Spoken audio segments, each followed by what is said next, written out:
Hello friends, আজ আমি আপনাদের সাথে শেয়ার করতে চলেছি মিষ্টি পোলাও। বিয়েবাড়িতে আপনারা যে মিষ্টি পোলাও খান সেটা আমি আজকে এখানে শেয়ার করব। সবার প্রথমে এখানে দিয়েছি বাসমতি চাল, সেটাকে ভালো করে ধুয়ে নিতে হবে। ধুয়ে নেওয়ার পরে এখানে আধা ঘন্টার মতন চালটাকে ভিজিয়ে আমি রেখে দিয়েছি। তারপরে দিয়ে দেবো এখানে 2-3টা এলাইচি, তার সাথে দিয়ে দেবো এখানে দালচিনি, 2টো তেজপাতা, অল্প পরিমাণে তেল আর অল্প পরিমাণে নুন দিয়ে জলটা যখন ঠিক ফুটে যাবে তারপরে দিয়ে দেবো ভেজানো চাল।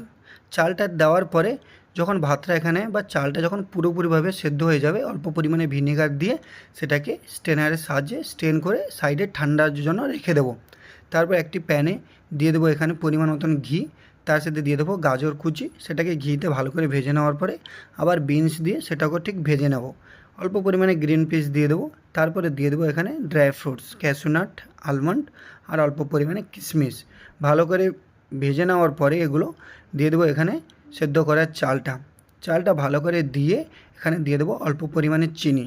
আপনারা যেমন মিষ্টি খান তেমন দেবেন। অল্প পরিমাণে নুন দিয়ে তার উপরে দিয়ে দেবো ঘি দিয়ে ভালো করে মিক্স করে নিতে হবে। মিক্স করে নেওয়ার পরে এখানে দিয়ে দেবো অল্প পরিমাণে সুইট চেরি। দেওয়ার পরে আবারও সেটা ভালো করে মিক্স করে নেবেন। এখানে পুরোপুরিভাবে আমার রেডি হয়ে গেছে মিষ্টি পোলাও। তো আপনারা দেখলেন আমার রেসিপিটা কেমন করে বানালাম আমি মিষ্টি পোলাও। তো ফ্রেন্ডস, কেমন লাগলো আমার রেসিপি কমেন্ট বক্সে অবশ্যই বলবেন। ভিডিও লাইক, শেয়ার, সাবস্ক্রাইব করতে ভুলবেন না যেন।